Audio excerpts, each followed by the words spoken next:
오늘 함께 나누실 하나님의 말씀은 에베소서 4장 15절에서 20절입니다. 찾으셨죠? 4장 15절에서 20절입니다. 같이 합독하도록 하겠습니다. 교독하도록 하겠습니다. 오직 사랑 안에서 참된 것을 하여 범사에 그에게까지 자랄지라. 그는 머리니 곧 그리스도라.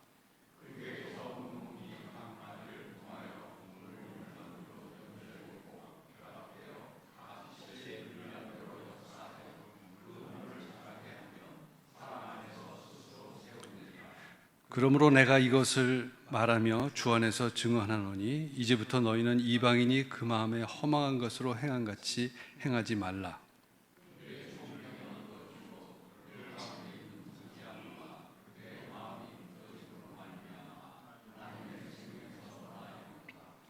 그들이 감각 없는 자가 되어 자신을 방탕에 방임하여 모든 더러운 것을 욕심으로 행하되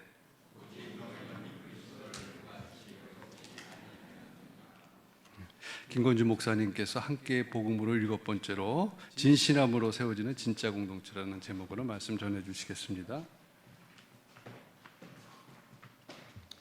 서로에게 인사했으면 하는데요. 한 해 수고 많으셨습니다. 그렇게 서로에게 인사하실까요?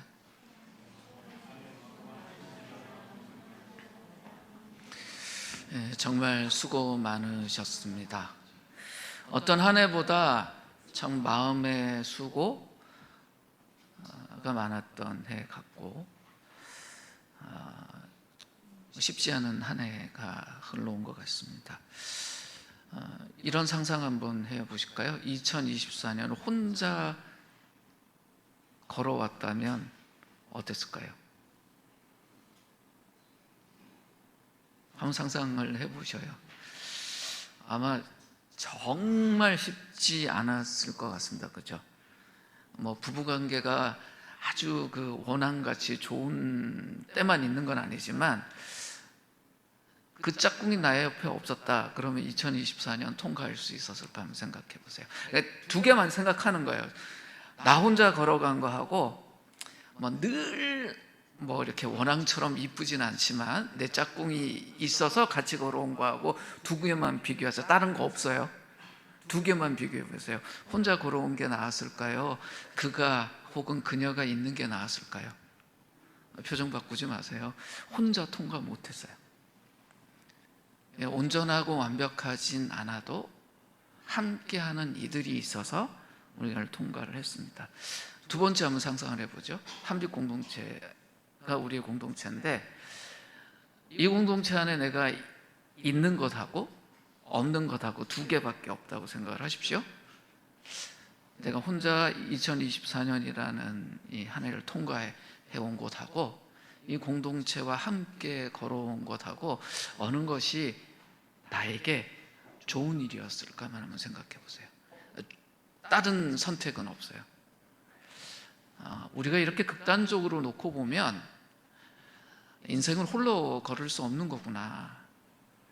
그리고 귀중한 공동체가 정말 중요하구나라는 걸 알게 됩니다. 그래서 이 현대사회도요, 온갖 종류의 공동체를 서로 만들어요. 우리 교회가 있는 곳이 청계산 입구잖아요. 여기가 평일보다 주말에 사람이 많이 오잖아요. 특별히 토요일 날 보면 이 앞에요, 알록달록 수많은 공동체가 지나갑니다. 토요일 날 제가 오전에 딱 보면 여기 청계산 입구 전철역부터 시작해갖고, 전철이 아니죠, 이게 옛날 사람 표현하는 거예요. 지하철역부터 시작해서 옹기종기 수많은 공동체들이 모여요. 그리고 그분들이 산도 오르고 서로들 교제를 합니다. 왜 그럴까요? 이 개인이 중심인 이 현대사회에서도 사람들이 공동체를 찾아요. 홀로 살 수 없기 때문에 그렇습니다. 직장에서도 1인 기업도 있지만 대부분 혼자 일하지 않습니다. 학교, 가정, 교회, 국가 다 공동체입니다. 이 땅에 참 다양한 공동체가 존재합니다. 그런데 그렇게 다양한 공동체가 있고 우리가 그 다양한 공동체 안에 속해 있는데 질문 하나를 던져보죠. 진짜 관계를 맺고 있고 있는가라고 하면 어떨까요? 외로워요, 현대인들이. 많은 공동체 안에 속해 있고 그 공동체를 찾고 그것을 소중하게 여기지만 진짜 관계가 배고픈 사람들, 같이 가족이고 한 가정임에도 외로워해요. 현대인들이 가장 힘들어하는 게 뭐냐면 나에게 진짜 관계가 없다라고 생각하는 거예요. 자, 그렇게 느낀다고 합시다. 그럼 여쭤볼게요. 정말 좋은 관계, 건강한 관계, 진짜 관계라고 할 때 그 정말 내가 좋은 관계구나, 우리 관계가 건강하구나라고 하면 평가할 때 기준이 있어야 되잖아요. 이게 있으면 진짜 관계야. 우리 안에 이런 관계가 유지된다면 이건 정말 좋은 관계라고 할 때 뭐가 있어야 될까요? 서로의 관계가 정말 좋은 관계다라고 말할 때 뭐가 있어야 이게 좋은 관계라고 할까요? 마음이 편안한 거, 그렇죠? 마음이 불편한 거하고 마음이 편한 거 하면 마음이 편할 때 좋은 관계다 말할 수 있어요. 또 뭐 있을까요? 네? 뭐라고요? 아, 소통. 그러니까 관계라면 서로가 소통을 해야지. 그냥 같이 있는데 뭐 소통이 안 된다. 그럼 이건 관계가 아닐 수도 있어요. 또 어떤 게 있을까요?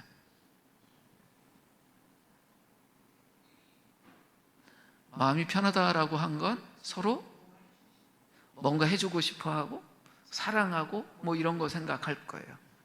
많은 분들이 서로 믿을 수 있어야, 서로 사랑할 수 있어야, 그리고 나보다 타인을 먼저 원하면, 위하면 그것이 좋은 관계다라는 답변들을 합니다. 생각을 해보세요. 사랑이 넘치는 공동체와 사랑이 없고 냉정한 공동체, 어느 게 좋은 공동체입니까? 사랑이 넘치는 거? 그렇습니다. 서로가 믿을 수 있는 관계와 같이 있지만 믿지 못하는 관계, 뭐 이건 더 이상 말 필요 없고요. 자기만 원하는 사람들만 가득한 공동체, 아니면 타인을 위해 주는 사람들로 가득한 공동체, 어디가 나아요? 이건 하잖아요. 근데 그런 모든 게 있어도 더 근원적인 게 있어요. 오늘 우리가 나누려고 하는 말씀은 사랑이 넘쳐야 된다, 뭐 믿음이 넘쳐야 된다, 이타심이 넘쳐야 된다라는 그 말 밑에 더 중요한 이야기를 하나 하려고 합니다. 진정한 관계는 진실 없이는 이루어질 수 없습니다. 거짓으로만 가득한 관계라고 생각을 해보십시오. 그럼 관계가 무너져요. 그러니까 관계를 무너뜨리는 가장 근원적인 문제가 뭐냐면 거짓이에요. 구체적인 사례를 한번 생각해 보죠. 친구면 어떤 관계예요? 친구. 우리가 여러 아는 사람이 있잖아요. 근데 친구라고 부를 수 있는 사람과 친구라고 부르지 못하는 사람도 있잖아요. 우리 공동체도 한 40여 명 있는데 이 안에 친구라고 부를 수 있는 분이 있는가 하면 그냥 공동체 안에서 아는 분 정도로 나눌 수 있어요. 근데 친구예요. 저도 친구가 있고 아는 사람이 있을 거 아니에요? 근데 친구예요. 친구인데 신뢰를 저버렸다. 그럼 관계가 어떻게 될까요? 깨져요. 그러니까 적당하게 떨어져 있던 사람이라면 뭐 그냥 그걸로 끝나는데 정말 단짝인 친구였는데 신뢰가 깨졌다. 회사에 대표가 있고 직원들이 있는데 직원 중에 한 명이 뭐 이렇게 자기가 일하다가 한 뭐 몇 분 횡령하는 일, 이거는 있으면 안 되지만 회사 전체에 약간의 타격이지만 회사의 대표가 횡령해버렸다. 어떻게 될까요? 그 회사라는 조직이 와르르 무너질 겁니다. 그 신뢰할 수 없으니까. 배우자면 세상에서 정말 너무 사랑해서 결혼해서 사는 거잖아요. 그런데 우리가 이제 남자를 남편이라고 부르잖아요. 내 편이라고 안 부르고. 왜 그래요? 한 팀이지만 참 달라요. 그래도 다르지만 우리가 함께 살아요. 그런데 부부에게 가장 중요한 신뢰를 깨트려 버렸다. 어떤 거요? 거짓이 개입되는 거죠. 거짓 사랑, 불륜 같은 게 개입되면 관계가 어떻게 됩니까? 깨져버립니다. 그러니까 이런 거죠. 내가 속해 있는 직장의 대표는 성격은 더럽고 뭐 그렇지만 횡령은 안 한 사람이야. 그러니 그런 케이스에 비하면 나는 좀 괜찮아. 말할 수 있어요. 아니, 우리 부부 관계도 뭐 맨날 이렇게 알콩달콩하지 않지만 그래도 그렇게 불륜 때문에 막 난리치고 뭐 두 집 살림하고 이런 데 비하면 우리 훨씬 괜찮아. 우리 이렇게 비교 평가해요.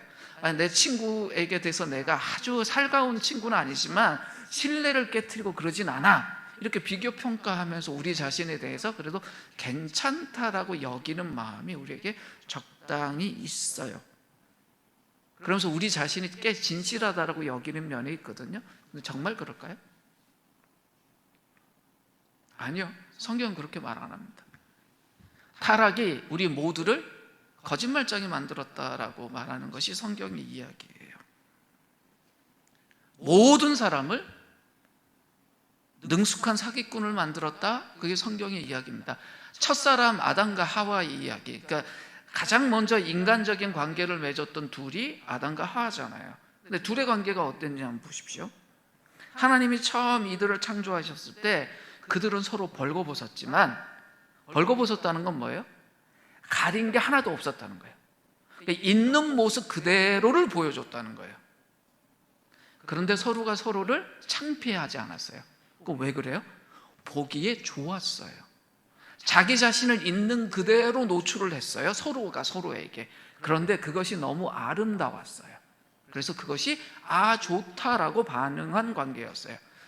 근데 타락 이후에 가장 먼저 생긴 모습이 뭐냐면 자기의 진짜 모습을 가려요. 그것이 창세기 2장과 3장에 나타나는 이야기예요. 한번 노란색으로 표시한 부분만 같이 한번 읽겠습니다. 먼저 읽습니다. 시작. 남자와 그 아내가 둘 다 벌거벗고 있었으나 부끄러워하지 않았다. 근데 3장에서 어떻게 되나요? 자기들이 벗은 몸인 것을 알고 무화과 나무 잎으로 치마를 엮어서 몸을 가렸다.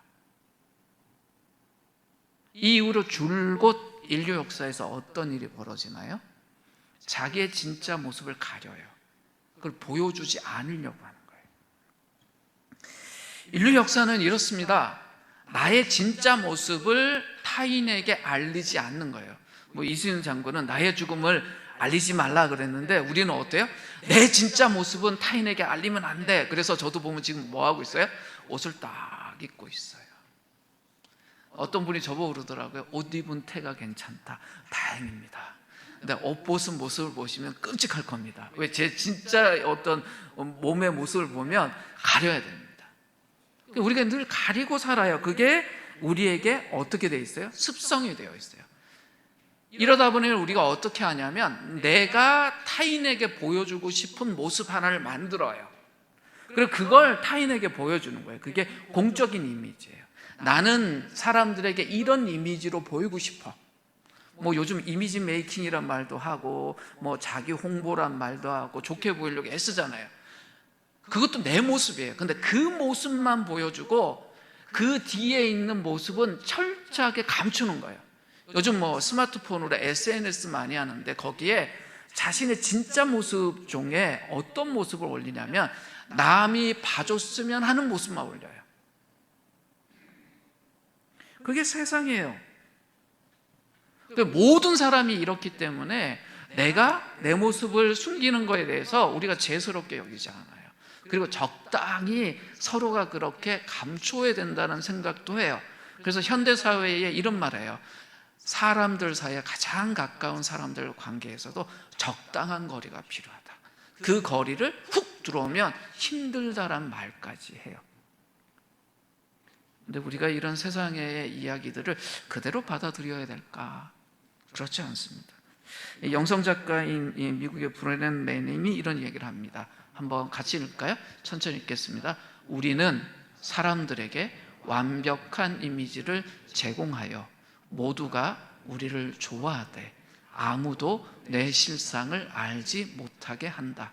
사기꾼은 무의미한 것에 중요성을 부여하게 하고 사소한 것에 거짓 반짝이를 입혀 우리를 진실에서 멀어지게 한다.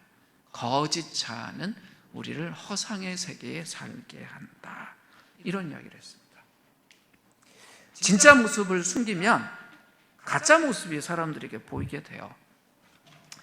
성경 안에서 이런 모습에 대해서 사도 요한이 무슨 이야기를 하냐면 이건 어둠 속에 사는 것이라고 이야기를 합니다. 성경에 보면 우리가 어둠 속에 산다, 어둠의 자식들 뭐 이런 표현들이 있잖아요. 바로 이것이 거짓의 옷을 입고 사는 때에 해당되는 말이에요. 그리고 사도 요한은 그렇게 이야기하면서 그걸 해결하는 방식으로 진리를 행해야 된다라고 이야기를 합니다. 요한일서 1장 6절에서 7절 말씀을 같이 한번 읽을까요? 같이 읽겠습니다. 시작.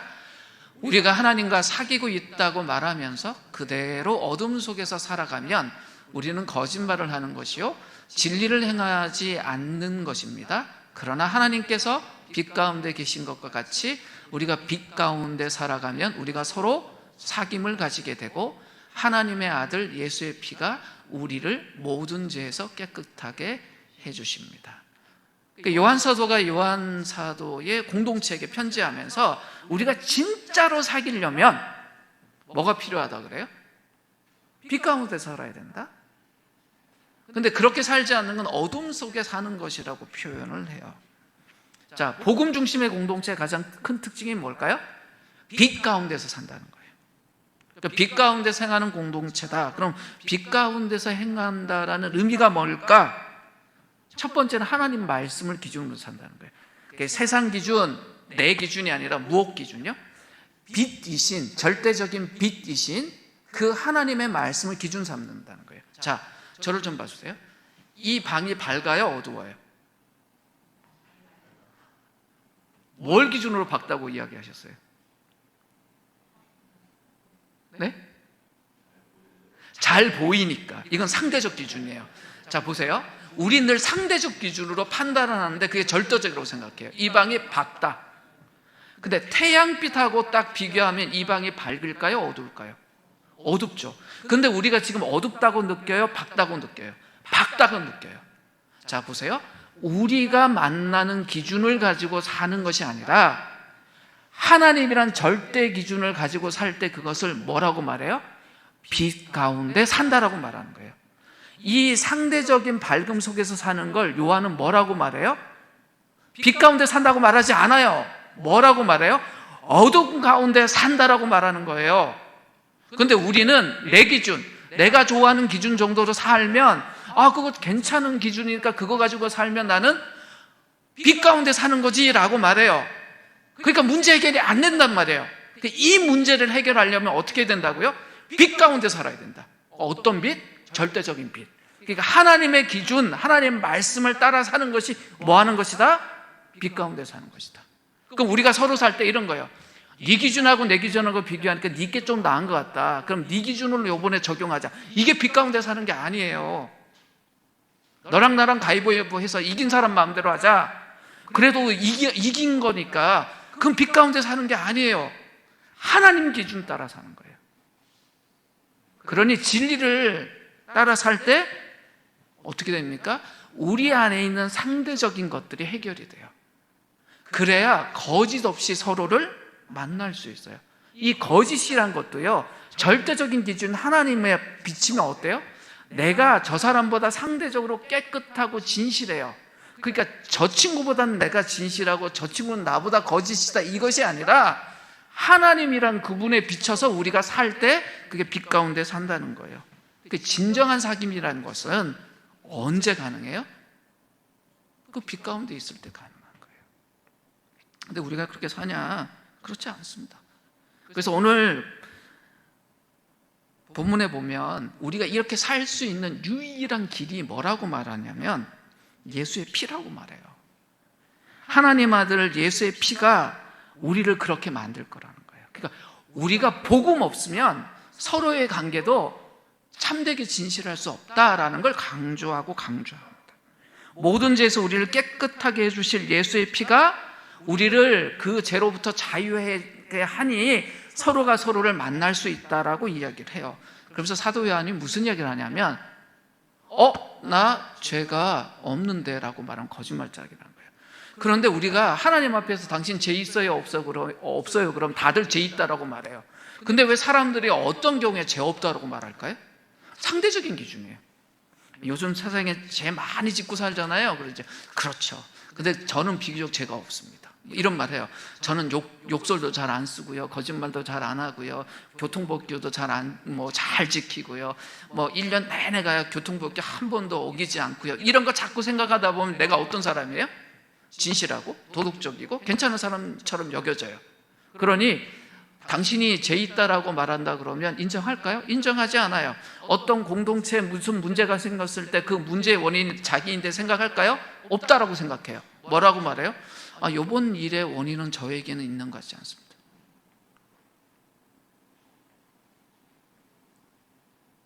뭐라고 말합니까? 거짓말장이라는 거예요.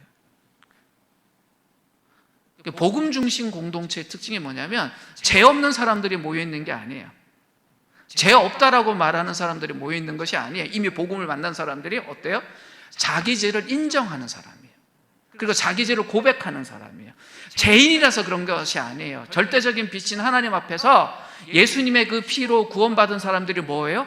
저 부족합니다. 저 왜곡되어 있습니다. 라고 인정하고 고백해요. 그런데 그렇게 죄인이라고 인정하고 고백하는 것이 오히려 자유로워진다고요. 왜요? 예수의 피가 우리를 구원했기 때문에. 이것이 정체이기 때문에 그 인정하는 것이 두렵지 않아요. 오히려 더 자유로워져요. 근데 세상은 어때요? 당신 죄 있죠? 인정하면 어떻게 돼요? 감옥 가야 돼요.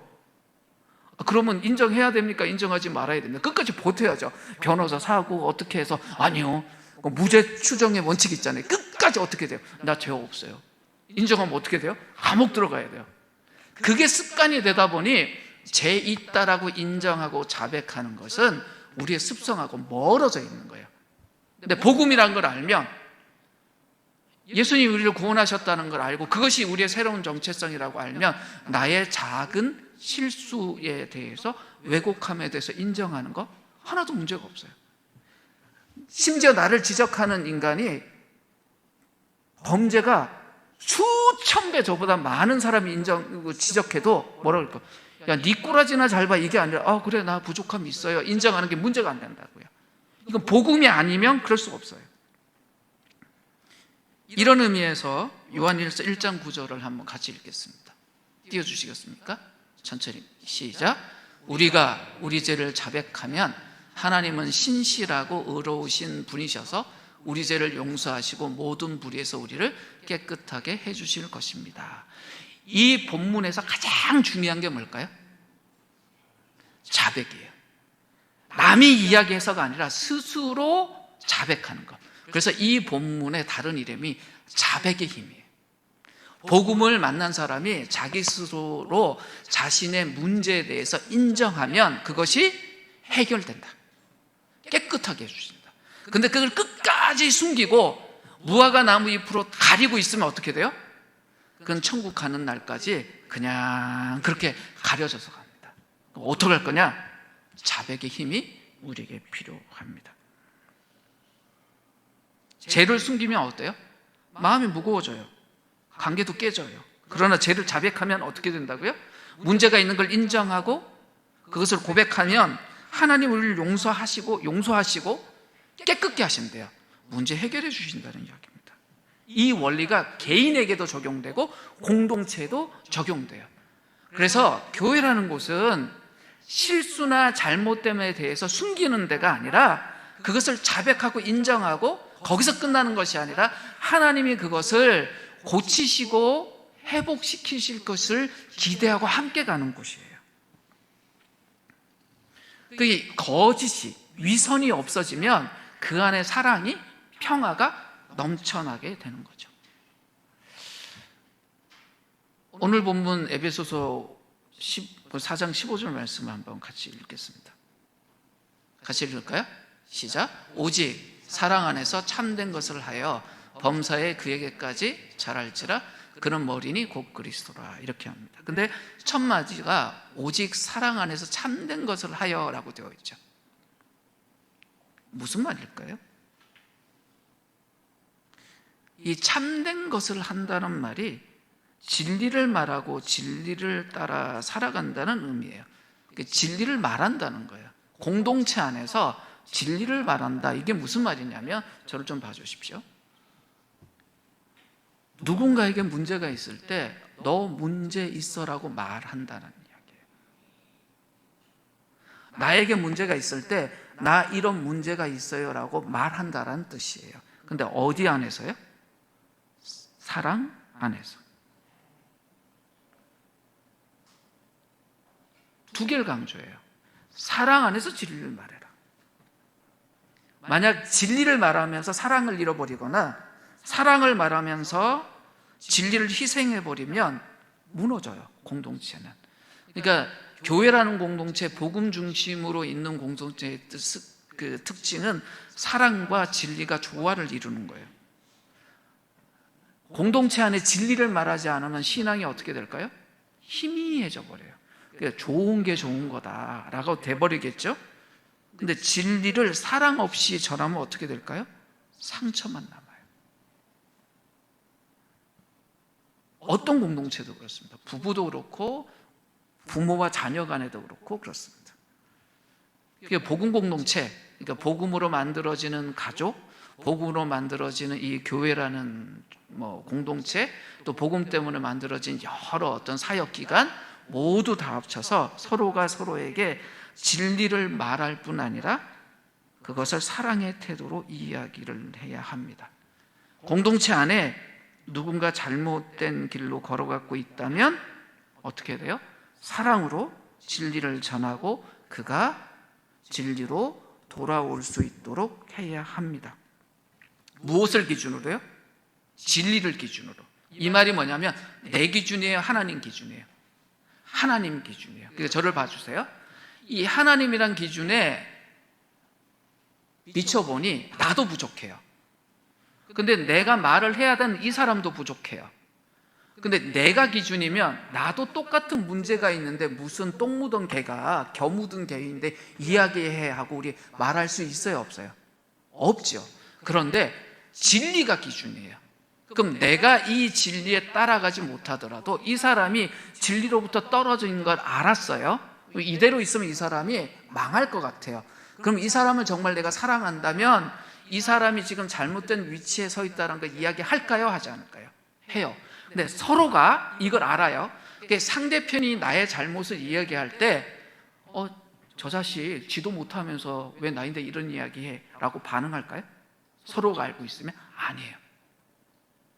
저 사람이 지금 자기 모습은 못 보지만 나의 부족한 모습은 하나님이 보여주셔서 봤구나.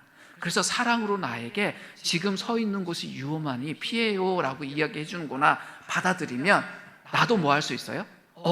감사합니다. 나 위치를 옮길게요.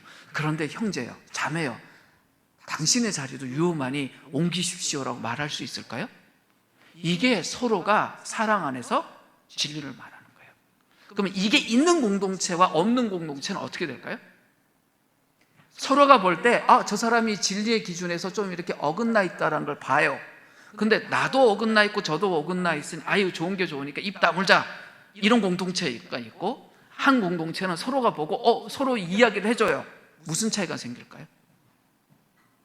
전자는요 겉으로 보기에는 굉장히 편하고 좋은 것 같지만 서서히 죽어가고요, 후자의 공동체는 겉으로 보면 다툼이 있고 말이 많은 것 같지만 서서히 이들이 사랑으로 온전해지면서 변화가 일어나요. 사도 바울은 교회 공동체가 그런 곳이라고 이야기를 합니다. 그러니 진리를 기준으로 말하지만 나도 틀리고 당신도 틀릴 수 있다 라고 생각하니까 서로를 이해하고 배려하면서 이야기를 하는 겁니다. 이것이 뭐냐? 진실함으로 공동체를 세워가는 거예요. 내가 온전하다라고 주장하는 것이 아니라 우리가 함께 온전해집시다. 이건 늘 나도 틀릴 수 있고 당신도 틀릴 수 있다. 근데 서로의 잘못된 걸 발견했을 때 그걸 함께 고쳐가는 거예요. 공동체로 모이면 갈등은 필연적으로 있습니다. 갈등이 없는 공동체는 없습니다. 근데 갈등이나 오해가 생길 때 어떻게 해결하라고요? 사랑 안에서 서로 진리를 이야기하라는 거예요. 이게 없으면 다 죽어요. 그래서 바울 사도가 다른 본문 골로새서 3장 13절에서 이런 이야기를 합니다. 누가 누구에게 불만이 있거든 서로 용납하여 피차 용서하라 그랬어요. 보세요. 누가 누구에게 불만이 있어요. 이건 이 사람이 가진 불만인데 그걸 해결할 때 어때요? 서로 용납하고 피차 용서하래요. 무슨 말입니까? 이 사람 지금 잘못됐어. 그래서 내가 불만을 가져. 근데 나도 그럴 수 있는 사람이야. 내가 지금 현재 그렇든 그렇지 않든. 이걸 알고 서로가 이 이야기를 해라. 그러면 해결된다라는 이야기를 하는 거예요. 우리가 서로를 그렇게 볼 수 있어야 합니다. 오늘 본문 4장 16절 말씀도 한번 볼까요? 올려주시겠어요? 자, 전체를 한번 같이 먼저 읽겠습니다. 시작. 온 몸은 머리이신 그리스도께 속해 있으며 몸에 갖추어져 있는 각 마디를 통하여 연결되고 결합됩니다. 각 지체가 그 맡은 분량대로 활동함을 따라 몸이 자라나며 사랑 안에서 몸이 건설됩니다. 이것이 교회인데 특별히 노란색 쳐진 부분 보실까요? 각 지체가 그 맡은 분량대로 활동함을 따라. 뭐라고 이야기해요?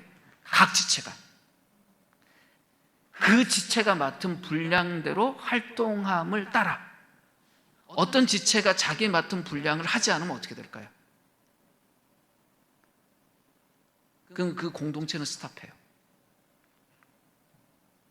모두가 똑같은 사람이 없잖아요. 그러면 그 똑같지 않은 사람들은 각자가 맡은 역할과 분량이 좀 달라요. 자기 역할을 해야 돼요. 자, 저를 좀 봐주세요. 이 공간 안에 있는 우리는 다 성경에 익숙한 사람들이에요. 그러니까 익숙함의 정도의 차이는 있지만 다 익숙해요. 근데 특별히 저는 목회자로 부름을 받고 전문적으로 뭐 해야 되는 사람이에요? 성경에 관해서 공동체 안에서 가르치고 나누고 적용하도록 돕는 사람이어야 돼요. 그렇죠? 저가 없어도 그 역할을 할 사람은 있지만 저는 그것을 역할로 분량으로 받았으면 그 역할을 해야 됩니까? 하지 않아야 됩니까? 해야 돼요. 그래서 저라는 사람이 만약에 없게 되면 그 역할을 할 사람을 이 공동체는 꼭 찾아야 되겠죠. 그래야 공동체 전체가 어떻게 돼요? 건강해지는 거예요. 그런데 교회라는 이 공동체 안에 저와 같은 역할과 분량을 가진 사람만 있어요? 그렇진 않잖아요. 만약에 상상을 해보세요. 여기 40여 명 있는데 여기 목사만 40명 있다. 어떤 공동체가 될 것 같으세요? 그림 안 그려지시죠? 싸우기만 해요. 목사가 목사인데 설교하는 게 제일 힘들어요. 자기에게 주시는 말씀으로 안 듣고 두 개로 들어요. 나라면 어떻게 설교할까? 이렇게 들 거래요. 그리고 두 번째, 저렇게 설교하면 좋겠네. 이러고 있어요. 그러니까 머리는 이만해져요. 그런데 가슴도 손발도 변화가 안 돼요. 그래서 하나님은 공동체 안에 다양한 사람을 두시는 거예요. 다른 사람을 두시는 거예요. 그리고 그 각 사람이 자기의 주어진 역할과 분량대로 살게 해요. 근데 여기서 문제가 생겨요. 저 사람이 나랑 달라요. 역할도 다르고 분량도 달라요. 그러면 서로가 쉽게 이해할 수 있을까요? 자, 저 목사예요. 우리나라 그 농담 중에 그런 말이 있잖아요. 호레비 사정은 가부가 한다. 왜 그래요? 처지가 비슷해서 그래요. 그런데 교회 안에는 처지가 다른 사람들이 많다고요. 처해 있는 환경이. 교회 안에서 공동체 안에서 역할이 달라요. 보세요. 남편과 아내가 있어요. 비슷하지만 남편과 아내란 역할이 다르잖아요. 그러면 서로가 이해하는 것이 100% 가능할까요? 가능하지 않아요. 그러니까 어떨까요? 오해하고 갈등이 일어날 수밖에 없어요. 그런데 이들이 어떻게 하라는 거예요? 자기 역할을 열심히 해야지 전체 공동체가 돌아간다? 근데 서로의 다름에 대해서 고마워해라. 그리고 서로가 다르기 때문에 생기는 오해와 갈등에 대해서는 어떻게 해라? 사랑 안에서 진실을 말하라. 이것이 바울이 이야기하는 것입니다. 그러면서 바울이 또 강조하는 게 뭐냐면 이 본문에서 예수님이 머리다라고 이야기를 해요. 에베소 4장 16절 다시 한번 띄워주시겠습니까? 그 다음으로 넘어가죠. 여기 맞습니다. 온 몸은 머리이신 그리스도께 속해 있다. 이걸 강조해요. 뭐예요? 내가 누구에게 속해 있어요? 머리이신 예수님. 그럼 내 옆에 있는 사람도 누구에 속해 있어요? 머리이신 예수님. 보세요. 자, 저는 양손을 갖고 있어요. 오른손, 왼손이 있어요. 대개 우리는 오른손잡이잖아요. 그럼 오른손이 우선한다는 거예요. 그럼 왼손이 오른손 말을 듣습니까? 머리의 말을 듣습니까? 머리의 말을 들어야 되잖아요. 그런데 오른손이 야, 너 오른손잡이면 왼손 보고 야, 너 오른손잡이면 왼손, 너 내 말 들어야지. 이러나요? 아니에요. 그런데 우리는 어때요? 비슷한 역할을 하는 사람이 있는데 힘세고 능력이 있는 사람이 있으면 비슷한 역할을 하는 존재에 대해서 뭐라고요? 넌 내 말 들어야지 해요. 근데 성경은 뭐라고 말해요? 머리의 말을 들어야지 온전해진다는 거예요.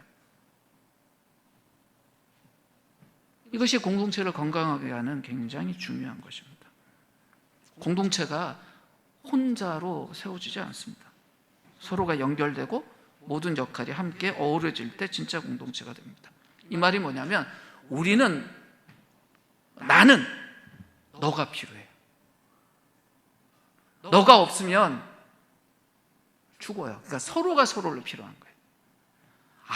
저 사람이 나랑 참 다르지만 저 사람 나에게 정말 필요한 존재구나.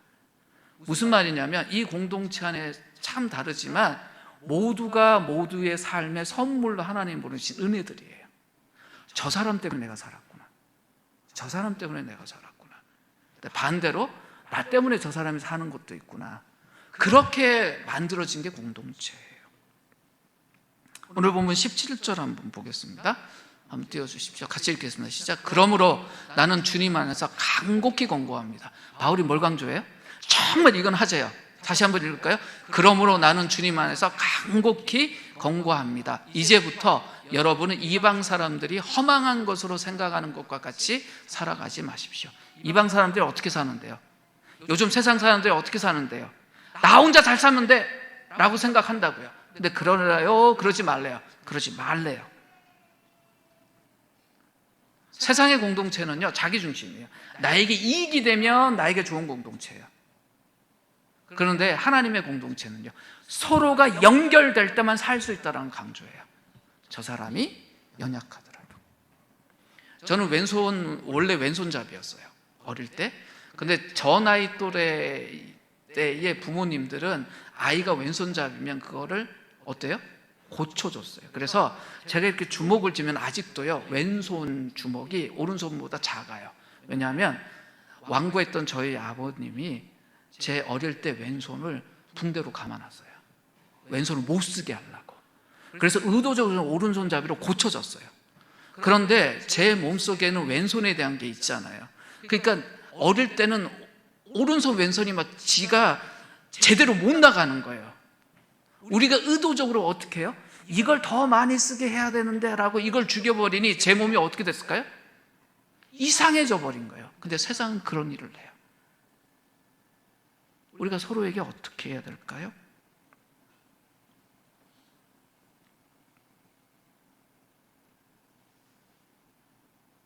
격려해야 합니다. 사랑해야 됩니다. 서로의 약점을 지적하기보다 서로가 성장할 수 있도록 도와야 합니다. 근데 지금의 한국 사회가 어떻습니까? 조금만 나와 다르면 욕해요. 공격해요. 그게 오늘 본문에서 말하는 이방 사람들의 허망한 생각으로 살아가는 것이에요. 너 왜 우리와 달라? 너 나랑 말하는 발음이 틀린데? 죽였어요.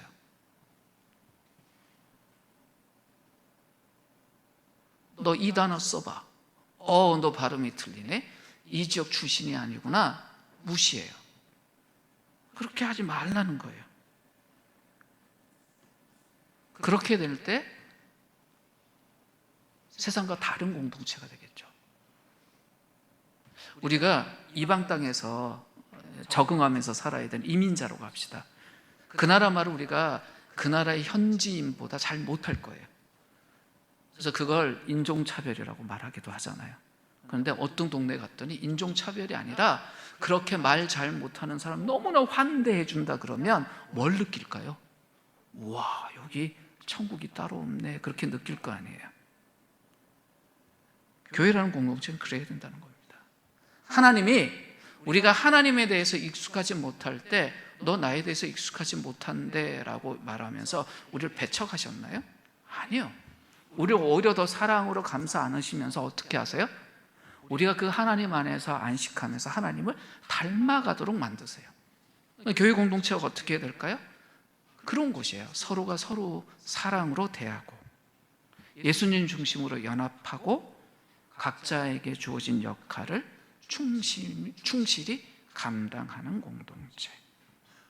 세상에 참 많은 공동체가 있습니다. 그 공동체는 뭘로 엮어져요? 그 개인의 능력과 역할로 만들어져요. 똑같은 역할을 하는 사람 둘이 있으면 어떻게 해요? 조금이라도 그 역할에 능력이 더 많은 사람을 쓰고 부족한 사람은 내보내요. 프로야구 선수들이 요즘 겨울이 가장 핫한 시즌이잖아요. 어느 우리나라 구단이 마무리 투수만 있으면 좋겠다 싶어서 다른 데 국가대표 그 마무리 투수를 사왔어요. 그랬더니 거기서 마무리하고 있던 사람이 있잖아요. 그러니까 그것 때문에 그 팀 성적이 높았는데 자기보다 더 나은 사람이 오니 그 팀에 있으면 별 쓸모 가치가 없잖아요. 냉큼 다른 팀으로 트레이드 됐더라고요. 그게 세상의 공동체예요. 우리가 그렇게 살 거냐? 아니에요. 그럼 어떻게 해야 되냐? 우리 안에 복음이 있어야 됩니다. 이 관계가 무너지는 건 복음이 무너져서 그렇습니다. 서로가 서로의 사회에 대해서 자기 진짜 모습을 못 보여주는 이유가 있어요. 내 진짜 모습을 보면 그 사람이 실망할 것 같아. 근데 이거는 매너나 예의가 아니라 불신앙이에요. 어떤 의미의 불신앙이냐면 나에 대한 정체성이 타인에 대한 평가에 있기 때문이에요. 그런데 내 정체성, 내 신분이 그리스도가 나를 만들어주신 것에 있다라고 생각하면 나의 부족한 모습을 일부러 노출을 하는 건 아니더라도 그것이 드러나서 공동체에 있는 다른 사람이 보는 것에 대해서 크게 영향받지는 않습니다. 교회 안 이야기만 하자고요. 우리 안의 관계 속에서 나의 진짜 모습을 상대에게 보여주는 것이 불안하고 불편한 것은 서로가 서로의 친밀도의 문제도 있겠지만 더 중요한 것은 복음의 문제예요. 내 숨겨진 모습이 저 사람에게 보여주면 내가 무너질 것 같은 마음, 무너지지 않아요. 우리의 정체성은 그리스도 안에 있어요. 사람의 평가가 아니라 하나님의 평가 안에 우리가 있어요. 그분이 우리를 좋다라고 보신다면 나도 어떻게 봐야 돼요? 그걸 은혜로 받아들이고 나는 좋은 사람이야. 하나님이 너 나 닮은 존재야 라고 하면 내가 어떻게 평가해야 돼요? 그래요, 내가 아버지 닮은 하나님의 자녀예요. 제가 부족하지만 그 아버지의 모습을 다른 사람에게 나타낼게요. 이것이 복음 안에 있는 거예요. 그런 사람들끼리 서로를 만나면 부족함이 있어도 거기에는 아름다움이 있어요. 그런데 잘 차려입고 세상 모든 사람들을 볼 때 와우 하는 사람들이 이렇게 모여 있는데 냉랭해요. 연말에 그런 데가 되게 많아요. 연말에 보면 시상식들 많이 하잖아요. 연예인들 보면 정말 멋진 사람들끼리 있는데 보면 어때요? 경쟁 속에 냉랭해요. 교회는 그런 곳이 아닙니다. 그러니까 늘 뭘 이야기하게 될까요? 우리를 새롭게 한 복음에 대한 이야기를 하게 될 거예요. 우리 이렇게 부족하고 연약한 게 많은데 하나님 우리를 온전하게 만들고 계셔. 아니 우리 온전하게 만드셨어. 그것의 현실적인 의미는 뭘까? 나는 성격이 좀 모난데 그런데 하나님이 나를 아름다운 존재로 만드셨어. 그리고 나와 참 다른 당신을 만나게 하셨네. 이것의 의미가 뭘까? 이런 이야기를 하는 것이 복음의 공동체예요. 그러다 보면 그 삶이 어떻게 변할까요? 실제로 변해요. 우리 안에 조각가 한 분이 계십니다. 고개를 막 흔드세요. 근데 조각가시잖아요.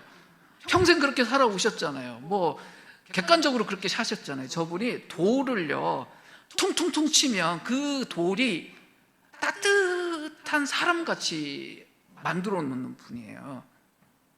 우리가 그렇게 될 수 있다고요. 근데 돌이 스스로 자기를 깨트려요? 아니요. 다른 이가 망치 들고 정 들고 통통통 했을 때 아름다워지는 거예요. 그게 하나님의 원리예요. 사람은 혼자 아름다워질 수 없습니다. 공동체 안에서 서로가 서로를 다듬어 가는 거예요. 그럴 때 진짜가 돼요. 우리가 서로에게 그래야 합니다.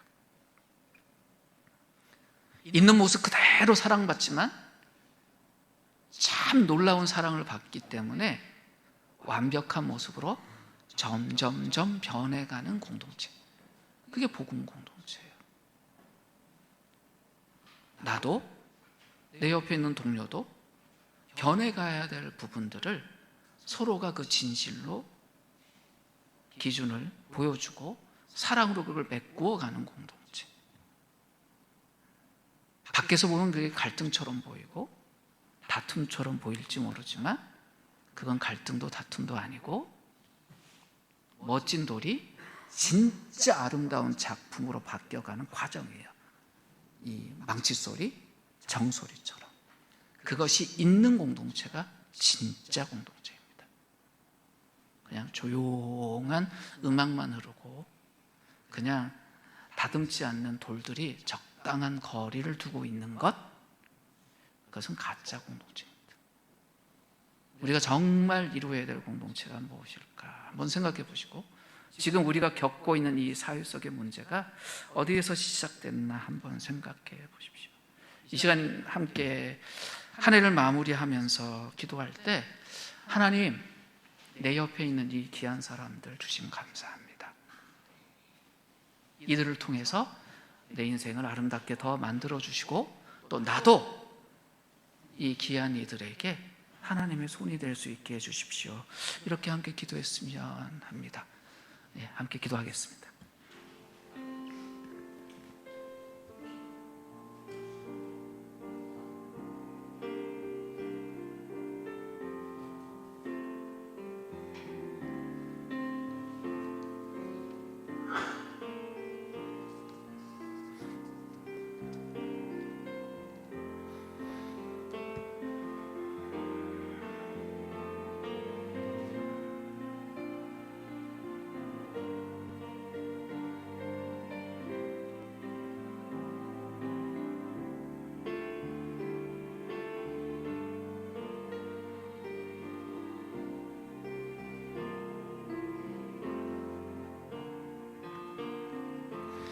하나님, 우리 삶에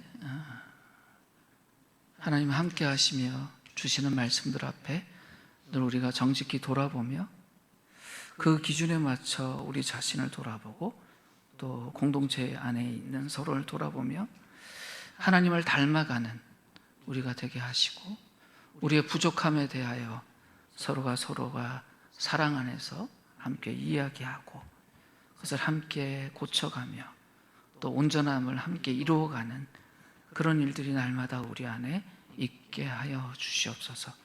그 과정 안에서 벌어지는 아픔들에 대하여 기도하며 하나님 은혜로, 사랑으로, 자비로, 긍휼로 그것을 채우며 완벽해지는 우리가 될 수 있게 하여 주시옵소서. 예수님의 이름으로 기도드립니다.